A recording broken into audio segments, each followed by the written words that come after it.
കാശ് വേണം. ഞാൻ കാണാൻ ഒട്ടും കുറവും ഒട്ടും മോശമില്ലാത്ത ഒരു ലേഡിയാണ്.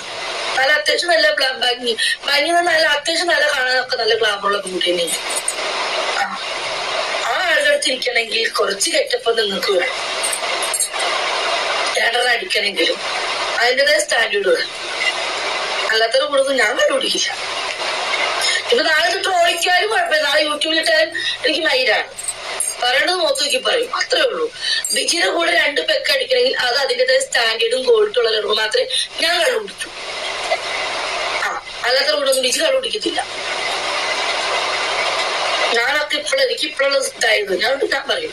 അപ്പം ബിജിയുടെ സാധനം സ്വർണം തന്നെയാ. ഞാൻ കടലിൽ വിറ്റു ആവുമ്പോ അല്ല പിന്നെ അത്രയുള്ള കത്തിയുള്ളൂ മോനെ.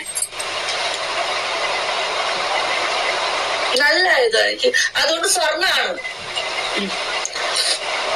ആ സ്വർണം കാണുന്നതിനും വേണം യോഗം, ഭാഗ്യമുള്ളവർക്ക് മാത്രമേ പറ്റൂ. കാര്യപ്പോ എന്റെ പെൺമയുടെ സാധനം തന്നെ എനിക്ക് ബിജിക്കുന്നല്ലേ. വ്യത്യാസം ഉണ്ട് കേട്ടോ. പേരെല്ലാം ഒന്നായിരിക്കും, സാധനങ്ങളെല്ലാം വ്യത്യാസം കണ്ടു. ഒക്കെ കരി ഉണ്ടെങ്കിൽ കാശ് വേണം.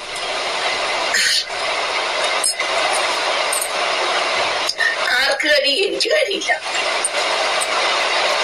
ബി വിനോദേട്ടൻ എന്തിയെ? എല്ലാ പെണ്ണുങ്ങളുടെ സാധനത്തിന്റെ പേര് ഒന്നാ, സാധനം വ്യത്യാസം ഉണ്ടാവുന്നേ ഉള്ളൂ. വലിപ്പത്തിലും ചെറുതിലും കാര്യങ്ങളുണ്ടാവും. ത്രികോണാകൃതി ചിലപ്പോ ചെരിഞ്ഞായിരിക്കും, വളവുണ്ടാവും, ചിലപ്പോ ചതുരാകൃതി ആയിരിക്കും, ചിലപ്പോ ടേസ്റ്റുകൾ വ്യത്യാസം ഉണ്ടാവും. ചിലപ്പോ ഉപ്പായിരിക്കും, ചിലപ്പോ മധുരമായിരിക്കും, ചിലപ്പോ വേറെ ടേസ്റ്റ് ആയിരിക്കും. എല്ലാത്തിനും ഓരോരോ ടേസ്റ്റ് ആണ്. പേര് മാത്രമേ ഒന്നുള്ളൂ സാധനത്തിന്റെ. ഓക്കെ, ഞാൻ വന്നാൽ ഒരു കൈക്ക് ഒരു മസാജ് ഫ്രീ കിട്ടുമോ?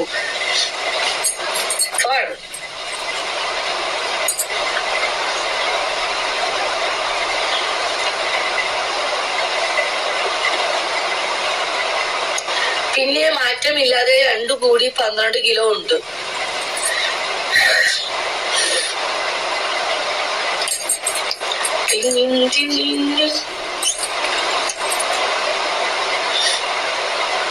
എടാ എന്റെ നമ്പർ ഒന്ന് പിൻ ചെയ്യടാ. അപ്പോ വൃത്തിയായിട്ടവനെ നമ്പർ പിൻ ചെയ്യടാ.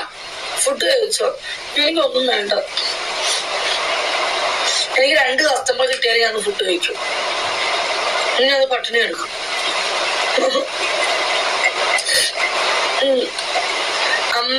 ഞമ്മക്ക് ഈ സംസാരം ശബരിച്ചി നമ്പർ സേവ് തയ്ക്കൊന്നും പിഞ്ച് തയ്ക്കണ്ടേ. നമുക്ക് ഈ സംസാരം, ഈ മുഖം മതി, ഈ സ്നേഹം, വേറെ ഒന്നും നമുക്ക് വേണ്ട. ആ ഗോൾഡ് പോലും അയ്യോ ഇനി ഞാൻ കണ്ടിട്ടേ ഇല്ല.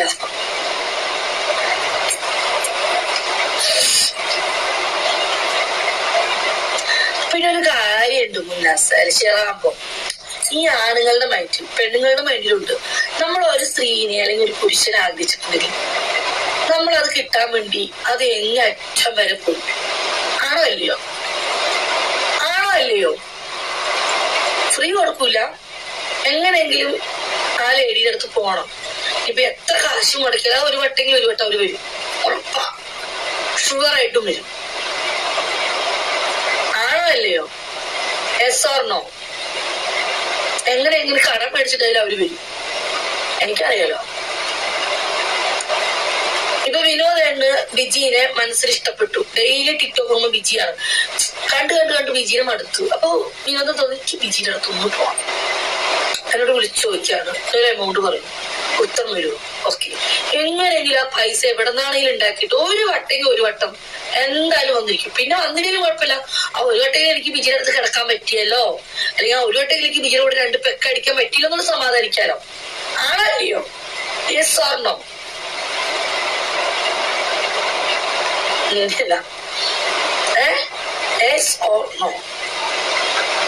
എല്ലാ ആണുങ്ങളും അങ്ങനത്തെ. ചില ആൾക്കാരുണ്ടാവും.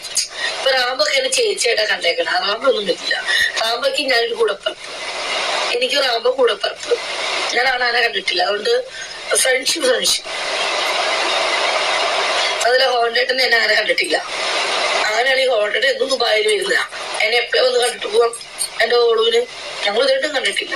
ഹോണ്ടേട്ടന്റെ മനസ്സിൽ ഞാൻ ഹോണ്ടേട്ടൻ്റെ ഒരു ചേച്ചിയല്ല, ഒരു കൂടപ്പറപ്പ്, ഒരു ബിജി. എന്നുള്ള സ്നേഹം അങ്ങനെ വേറെ രീതി കണ്ടിട്ടില്ല. അല്ലെങ്കിൽ എങ്ങനെ വന്നു പോയേനെ. ഹലോ അല്ലേ ബട്രു അല്ലേ റാബോ അങ്ങനെ പോലെ അതല്ലതാ ആ റൈസിക്ക എന്നെ 2 വട്ടം വന്നേക്കണു. നമ്മുടെ റൈസ് അത് ഈ റൂമിൽ വന്നിട്ടുണ്ട്. ഞങ്ങൾ നമ്മളൊന്നും നടന്നിട്ടില്ല. എന്തുകൊണ്ടാ? എന്റെ സ്വന്തം കൂടപ്പറപ്പായിട്ടാ നടന്നത്. എന്റെ സ്വന്തം കൂടപ്പറപ്പായിട്ടാ നടന്നത്. ചില ആൾക്കാർക്ക്